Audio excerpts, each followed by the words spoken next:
Welcome to the video today, guys. Today we have a special episode as we will actually show you a little bit what it's like to be working with one of our athletes and one of our coaches with obviously team MKCoaching. And today is Charlotte's episode actually, so you will get to see a little bit of a day in life of a MKCoaching coach. So that will be a very, very insightful video for you all, and hopefully you will get some benefits from this and possibly even something productive for yourself and your own business in a way as well. Also, I will go through a difference between a lat bias row and an upper back bias row. I think this is definitely part of the series where I'm going to show some tips and try and show you where you can actually improve your execution and where you can actually improve some of your training to get the most out of it really, and not make mistakes that I have made in past. As we all know, my back used to be non-existent and I actually have got half a back now, so I can proudly say that I have managed to turn it around and see some okay development. So I've earned that right to actually be able to take you through some great tips from the things that I have been implementing, and hopefully you can take away and apply into your own training, your own coaching and your own process as well. So stay tuned for the day of MKCoaching. Hi, I'm Charlotte. I'm one of the non-competitive coaches for MKCoaching, and I am just going through a few check-ins this morning. So I'll just talk you through how we would do that. So Ross has sent me his check-in, he's sent his photos, and he's filled his check-in form, which is all on Google Sheets, and he made sure that was completed by last night so I could get on with it first thing in the morning, which means he can get everything in place if he needs to do any changes immediately pretty much. So first thing I'm going to do is actually look at his daily tracker. I'll go through all of the data on there, which is kind of sleep data, some biofeedback, weight, things like that. And I'll make a note of anything that is a little bit out of the ordinary, anything that I think would be an anomaly or something we would need to look at.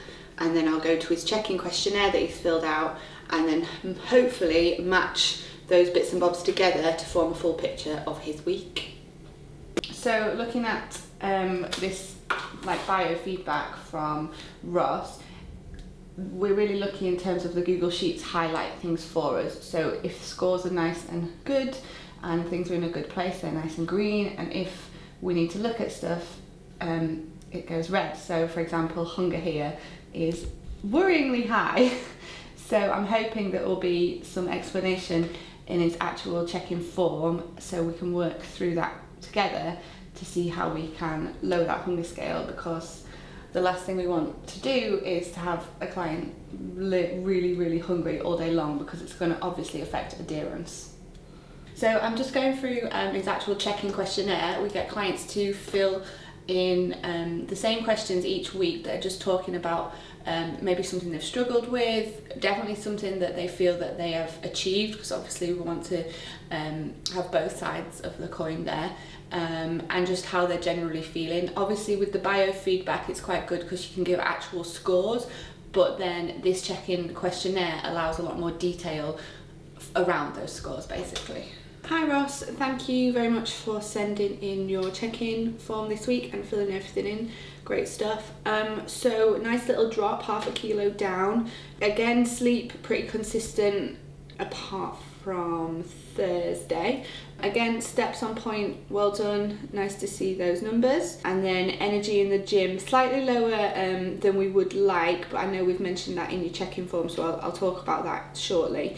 2 hours later. Anything else you need to ask me, of course, please just pop me a message, and I look forward to hearing about those things from you soon. Thanks, Ross.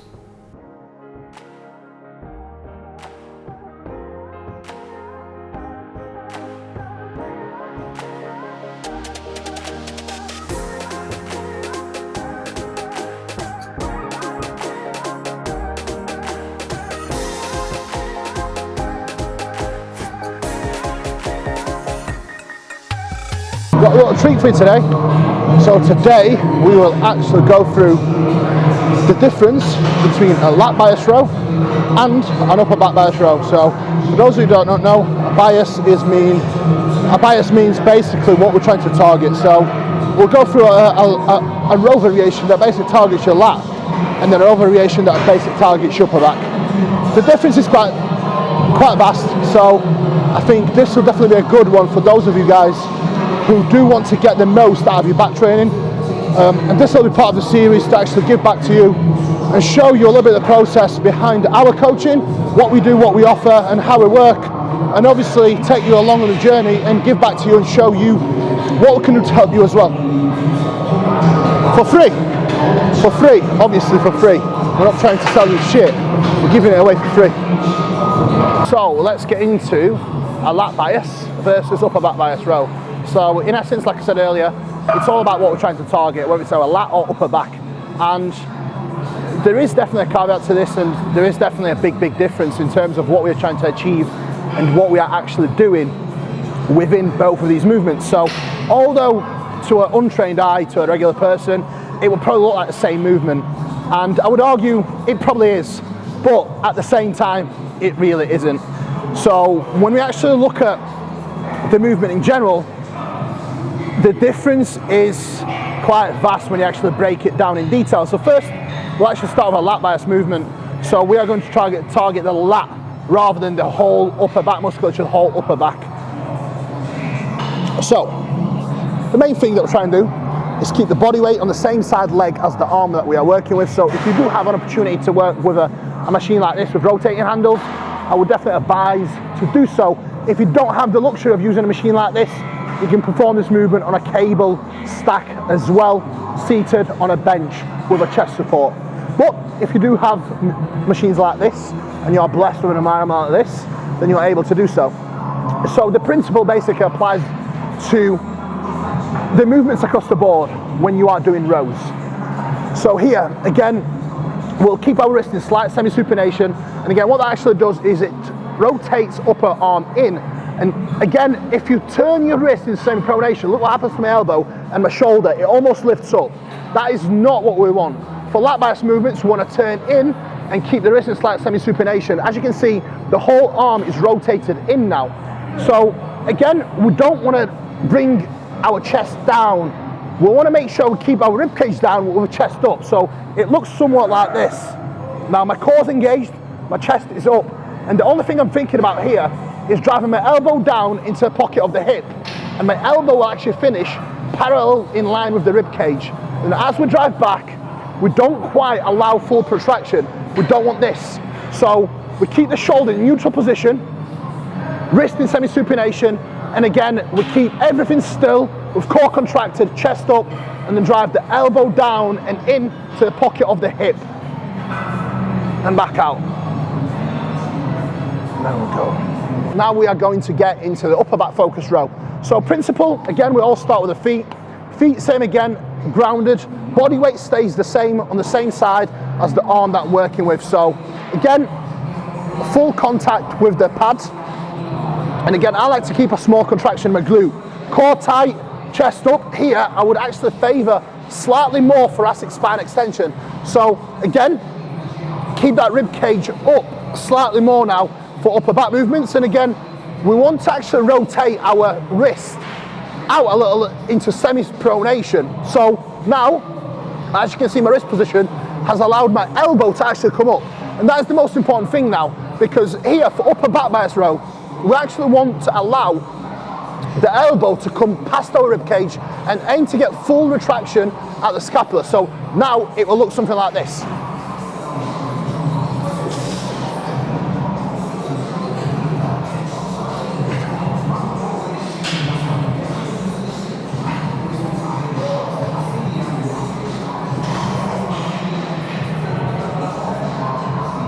So the main difference between upper back work and lat work is where your arm travels and where it actually finishes.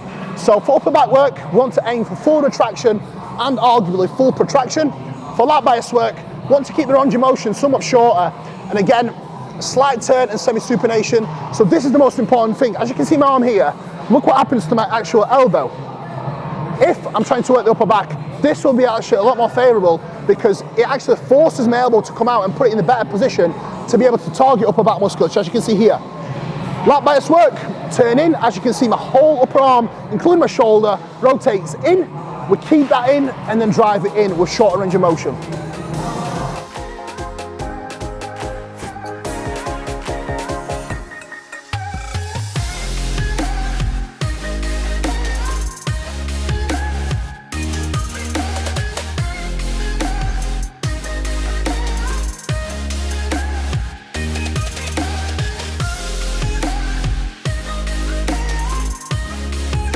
So when you are looking to do a hip thrust or a glute drive, one thing that is going to really help you engage your glutes fully is if you stretch beforehand.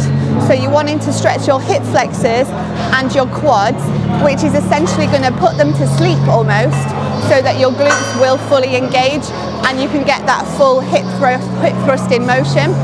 Otherwise your quads are going to take over.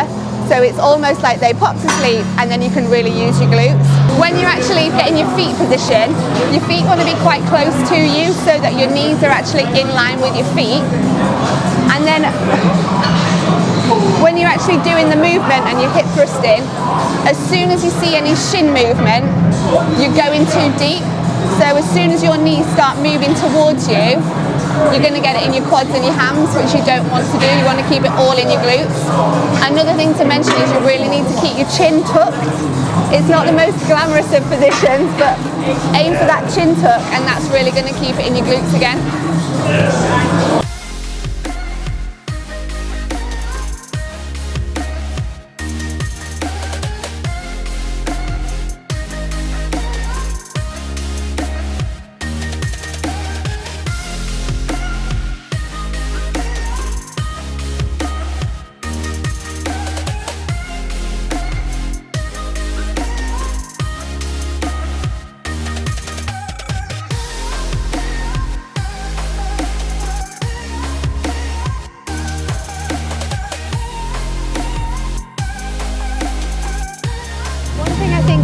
Clients struggle with, and it's more of a work in progress, is water and drinking.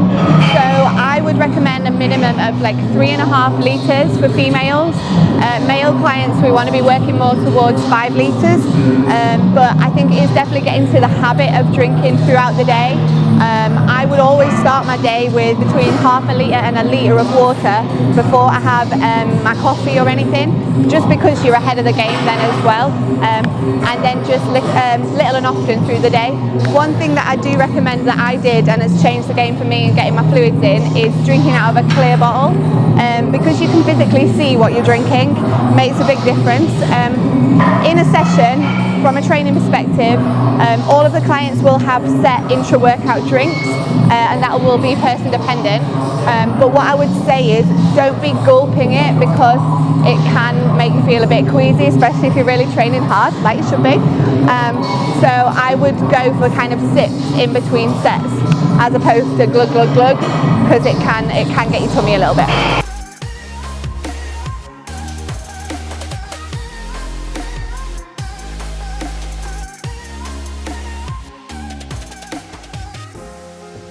Hey everyone, so before I actually wrap the video up, I do have a discount code now with trainbyjp.com on the nutrition and the clothing, so use Kuba10 now to get 10% off. Again, it helps me, it helps you guys, so it's a win-win situation for both of us. But more on the video and what you see today. Well, today actually, it wasn't filmed a few days ago, but we'll ignore that fact. We do like to work on our schedules. But I do hope you have taken something away from today's video, and I do hope you have thoroughly enjoyed it. Again, we like to share a lot of our own process, and we do like to share what we do and hopefully be as transparent with you guys as possible, because again, we do want to bring some different side of content and some content that will inevitably will give back to you all and our audience as well, so that hopefully you can all benefit a little bit from this. And like I said, work on improving your own process, just like we do. As for me, this game's all about development, all about getting better and improving upon your own process. This is why, the series is called The Process. So thank you very much for tuning in. Like, subscribe, do all that fun stuff, share, tell a friend and all that. And I do appreciate it, guys. Thank you.